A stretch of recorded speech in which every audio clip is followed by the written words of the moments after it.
Sir ఇప్పుడు మామూలుగా land disputes వచ్చినప్పుడు పొజిషన్లో ఎవరున్నారు అనేది plays a crucial role usually, అంటే ఏదైనా సివిల్ మ్యాటర్లు వచ్చినప్పుడు.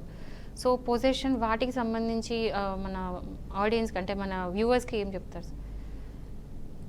అది పొసెషన్ అన్నది అంటే స్వాధీనము అన్నది నార్మల్గా ఏమిటంటే ఓపెన్ ల్యాండ్లో ఎవరికైతే హక్కు ఉందో వాళ్ళు పొసెషన్లో ఉన్నట్టు లెక్క.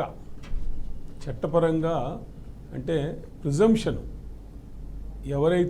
ఎవరికైతే హక్కు ఉందో భూమి మీద, కాగితాల మీద, పత్రాల మీద ఎవరికైతే హక్కు ఉందో ఆ హక్కుదారికే పొసెషన్లో ఉన్నట్టు లెక్క, అన్లెస్ కాంట్రరీ ఈజ్ ప్రూవ్డ్ అంటారు. అంటే అవతల వ్యక్తి ఎవరైతే డాక్యుమెంట్ కానీ ఏ రకమైన ఇది ఆధారం లేకుండా పొజిషన్లో ఉన్నాను అని క్లెయిమ్ చేసినంత మాత్రాన ఆ పొజిషన్ ఎట్లా వచ్చింది అనేది హక్కు ద్వారా వచ్చిందా లేదా అనేది పరిశీలించాల్సిన విషయం ఉంది. అది నార్మల్గా అందుకే ప్రిజంప్షన్ ఏమంటారంటే ఎవరికైతే హక్కు ఉందో వాళ్ళు పొజిషన్లో ఉన్నట్టే లెక్క అని. ఎందుకంటే సపోజు నాకు ఒక 10 ఎకరాల భూమి ఉంది, వ్యవసాయ భూమి. నేను 10 ఎకరాల్లో వెళ్ళి మా కుటుంబం అంతా పోయి పడుకోలేము, పొజిషన్ ఉంది అని చెప్పి కాళ్ళు బారు చాపుకొని అక్కడ ఉండలేను కదా. నాకు ఎలా ఉంది పొజిషన్ అంటే ఇదిగో నాకున్న ఈ డాక్యుమెంట్ మూలంగా.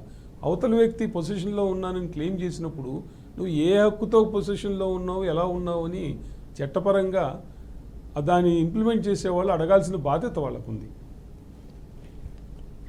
సార్ అడ్వర్స్ పొజిషన్ గురించి?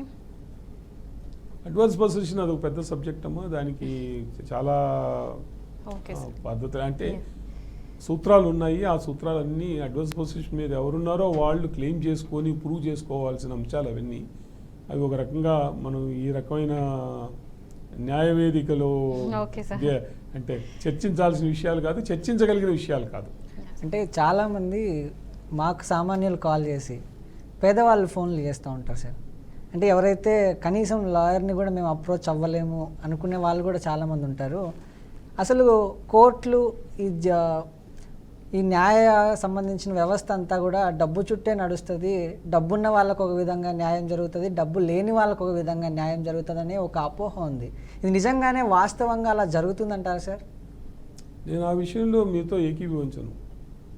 ఎందుకంటే అమెరికాలో లాగో ఇంగ్లాండ్లో లాగానో లేకపోతే మిగిలిన విదేశాలలాగో మన న్యాయవాదులు ఎవరు మాట్లాడినందుకే డబ్బులు అడుగుతారు, సలహా ఇచ్చినందుకే డబ్బులు అడుగుతారు, డబ్బులు తీసుకుంటారు అనేది ఒట్టి మాట.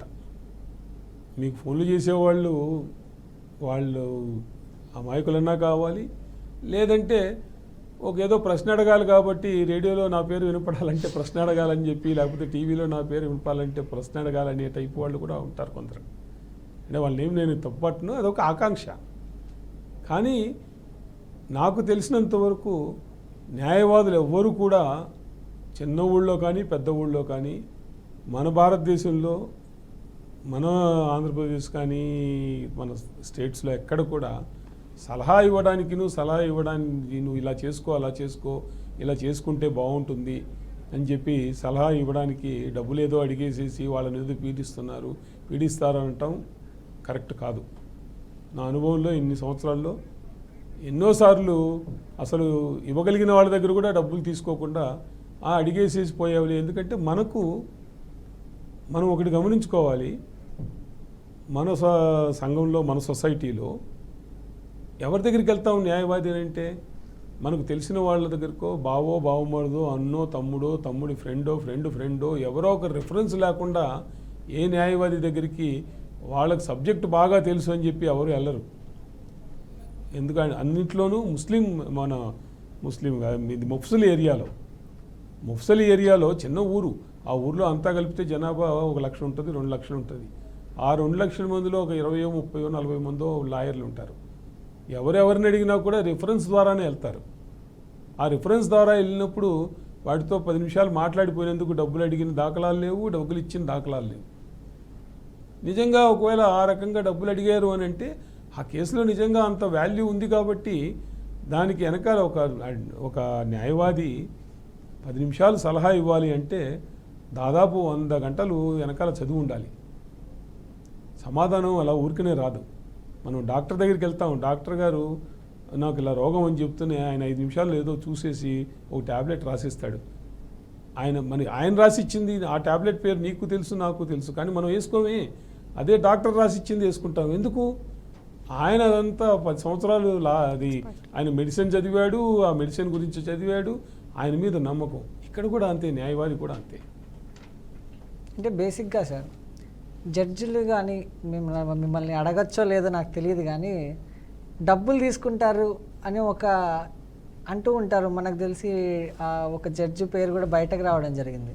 నిజంగానే ఇది జరుగుతుందంటారా సార్? అది ఇలాంటి ఎక్కడో సందర్భాలు ఒకసారి జరుగుతుంది అంతే. అంటే అది కూడా నేను ఒప్పుకోను. ఎందుకంటే మనకు ఈ దళారీ వ్యవస్థ బాగా పెచ్చిమీరిపోయింది. చాలా సింపుల్ ఎగ్జాంపుల్ చెప్తాను. నేను జడ్జిగా ఉన్నప్పుడు, లేదంటే నా మిత్రులు చాలామంది జడ్జిగా ఉన్నప్పుడు, మేమంతా పూర్వం జడ్జిల్లాగా డోర్లు వేసేసుకొని ఆ ఫార్మాలిటీలు పెట్టి చాలా రిస్ట్రిక్టెడ్గా ఉండి చేయకుండా మేము అనుకున్నది ఓపెన్ డోర్ సిస్టమ్. ఎవరైనా కానీ లంచ్ టైంలో, మాకు టైం ఉండేది ఎప్పుడు అరగంట 30 గంట లంచ్ టైంలోను, సాయంత్రం 4:30 అయిన తర్వాత కోర్టు అయిపోయిన తర్వాత 1 గంట కోర్టులో ఉండే ఇది. ఎవరైనా రావచ్చు, 1 నిమిషం అక్కడ పిఏగా ఉంటే ఎవరుంటే వాళ్ళకి చెప్తారు, వచ్చేసేసి పలానా దానికోసం వచ్చామంటారు, మాట్లాడతారు, వెళ్ళిపోతారు. కానీ దళారని అనుకున్నవాడు ఏం చేస్తాడంటే మరీ అమాయక ప్రజలను బయట ఎక్కడో నుంచో నేను లోపలికి వెళ్ళి జడ్జి గారితో మాట్లాడొచ్చాను అంటారు. మాట్లాడొచ్చారని చెప్పేసేసి చెప్తాడు. అది పిచ్చితనం, ప్రజలు పిచ్చితనం. నేను ఆ జడ్జితో ఇలా చేశాను అలా చేశానని చెప్పుకోవడం పిచ్చితనం. ఒకటి చిన్న ఎగ్జాంపుల్ చెప్తాను, మొన్న కూడా అనుకున్నాను. ఇప్పుడు 100 లీటర్లు పాలలో 1 చుక్క నిమ్మకాయ రసం వేస్తే ఏమవుతాయి? పాలు విరిగిపోతాయి.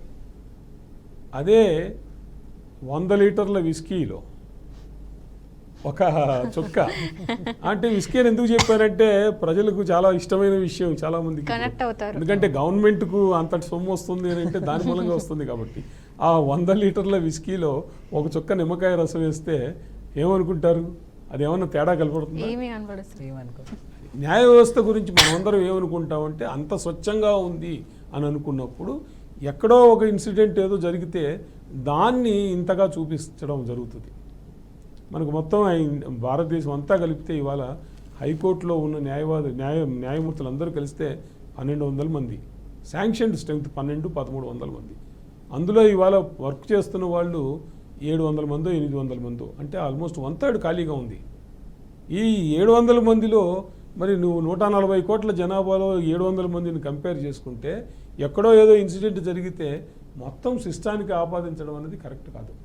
ఆ ఇన్సిడెంట్లో కూడా మీరు ఏది రిఫరెన్స్ చేస్తున్నారో నాకు అర్థమవుతుంది. కానీ అందులో కూడా ఇవాళకు కూడా ప్రైమా ఫేసి వ్యూయే కానీ కన్ఫర్మ్డ్ వ్యూ ఏది కాదు. ఆ జడ్జి గారిని నేను ఏదో సపోర్ట్ చేస్తున్నానని ఇదని కాదు. ఆ జడ్జి గారు ఒకప్పుడు అంటే జడ్జి న్యాయమూర్తి కాకముందు ఓ పెద్ద షుగర్ కంపెనీ అంటే మినిమము పెట్టుబడి అంటే 100 కోట్లు. అంత పెద్ద కంపెనీ ఓనరు ఫ్యామిలీ, అతని దగ్గర ఉన్నది ఇంత అమౌంట్ అన్నది ఎంత ఉందో ఎంత లేదో అన్నది ఎవరికి తెలియని విషయం. మనంగా ఇక్కడ కూర్చొని చెప్పలేం. అంటే కొన్ని సందర్భాల్లో సార్ ఇప్పుడు చాలా కేసెస్ చూస్తుంటాం. మన రీసెంట్గా అది మీ మీడియా వాళ్ళు కలగజేసే అభూత కల్పన. 43 సంవత్సరాల తర్వాత ఒక కేసులో జడ్జిమెంట్ వచ్చిందని చెప్పి విన్నాము. అంటే ఎందుకు ఇంత డిలే ఎందుకు అవుతుంటాయి సార్? ఇంత గ్యాప్ ఎందుకు వస్తుంటాయి సార్? డిలేకి చాలా కారణాలు ఉన్నాయి. సిస్టమ్ ఎఫిషియన్సీ కొంత, మెజారిటీ కేసుల్లో డిలే అవ్వటానికి జడ్జిమెంట్ డిలే కాదు, కేసు కండక్టింగ్లో డిలే. క్రిమినల్ కేసు మీరు మాట్లాడుతున్నది క్రిమినల్ కేసు నాకు తెలిసినంత. అవును సార్. క్రిమినల్ కేసులో సాక్ష్యాధారాలు తీసుకురావాల్సిన బాధ్యత ఎవరిది? ప్రాసిక్యూషన్ది. ప్రాసిక్యూషన్కు సపోర్ట్ చేయాల్సింది ఎవరు? పోలీసు వాళ్ళు కరెక్ట్గా తీసుకొచ్చి వాళ్ళు కరెక్ట్గా మేము రెడీ అని చెప్పి రెడీగా చేస్తే చాలా తొందరగానే అయిపోతాయి. More often it is the prosecution side delay. Accused side వీళ్ళు చేసిన తర్వాత అక్యూజ్డ్ ఎవరైతే ఉన్నారో వాళ్ళ తరపున వాళ్ళు చేయాలంతే. ఇప్పుడు అంటే సార్ మీరు ఆ ఒక్క కేసు 40 సంవత్సరాలు అనేది రేర్ కేసులేని నా లెక్క ప్రకారం. ఇప్పుడు మీరు హైకోర్టులో అంటే జడ్జి గారిలా చేశారు కాబట్టి ప్రాథమిక హక్కులు ఫండమెంటల్ రైట్స్ గురించి మాట్లాడుకుందాం. సింపుల్ లాంగ్వేజ్లో మన వ్యూవర్స్కి అర్థమయ్యేటట్టు ఫండమెంటల్ రైట్స్ గురించి ఏమైనా చెప్తారా సార్? అమ్మ, ప్రతిదీ ఫండమెంటల్ రైటే మన లెక్క ప్రకారం. నువ్వు చేసే ప్రతి విషయము కూడా నీకు రిస్ట్రిక్ట్ చేస్తే తప్ప లా ప్రకారము చట్ట ప్రకారము నిన్ను రిస్ట్రిక్ట్ చేసేది ఉంటే తప్ప అన్నీ కూడా ప్రతిదీ హక్కే. కొన్ని ఫండమెంటల్ రైట్స్ అని ఎందుకన్నారంటే వాటిని వైలేట్ చేయడానికి సిస్టము కూడా వైలేట్ చేయలేదు, సిస్టమ్ కూడా వైలేట్ చేయలేదు. అంటే చట్ట ప్రకారం కూడా ఫండమెంటల్ రైట్స్ను నువ్వు వైలేట్ చేయలేవు, కానీ రిస్ట్రిక్ట్ చేయొచ్చు. చాలా సింపుల్ ఎగ్జాంపుల్, రోడ్డు మీద నువ్వు అడ్డదిడ్డంగా రోడ్డు మీద అంటే ట్రాఫిక్ లైట్ లేదనుకో, నువ్వు సాఫీగా వెళ్ళిపోవచ్చు.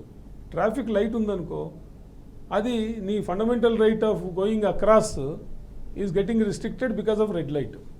నువ్వు రెడ్ లైట్ ఉంది కాబట్టి నాకు రోడ్డు మీద పోయే హక్కు ఉంది కాబట్టి నేను రెడ్ లైట్ జంప్ చేసి వెళ్ళిపోతాను అంటే నువ్వేమిటి అక్కడ చట్టపరంగా నిర్ణయించిన ఒక నిర్ణయాన్ని నువ్వు వైలేట్ చేస్తున్నావు. నువ్వు అక్కడ ఫండమెంటల్ రైట్ అంటానికి ఉంది, నీకు ఫండమెంటల్ రైట్, కానీ నీ fundamental right restricted by red light. చట్టాలనే అవి. అంటే రీసెంట్గా ఒక న్యూస్ వచ్చింది సార్, ఏంటంటే హైదరాబాద్ ది సేఫెస్ట్ సిటీ అంట. మీరు చూసే ఉంటారు న్యూస్. అంటే ఒక స్టాటిస్టిక్స్ ప్రకారం త్రూ అవుట్ ఇండియాలో Hyderabad safest city. So compare to Hyderabad, north India అటు సైడ్ వెళ్తే ఏంటంటే క్రైమ్ రేట్ ఎక్కువ, ఎస్పెషల్లీ విమెన్ మీద. అంటే రేప్ కేసెస్ కానీ మ్యాట్రిమోనియల్ ఇష్యూస్ కానీ నార్త్ ఇండియాలో చాలా ఎక్కువ ఉంటాయి సార్. సో వీటన్నికి సంబంధించి జస్టిస్ అనేది వాళ్ళకి జరుగుతుందా? ఎందుకంటే డిలే కేసెస్ ప్రతి దాంట్లో డిలే అవుతున్నాయి. ఎవరైతే ఉన్నారో నిజంగా కూడా ఎవరైతే ఉంటారో అక్యూజ్డ్ అంటే కల్ప్రిట్సే అనుకుందాం, వాళ్ళకు పడకుండా వేరే అమాయకులను బలి చేయడం ఇలాంతా జరుగుతూ ఉంది. సో దాని మీద ఏమన్నా మాట్లాడతారు సార్?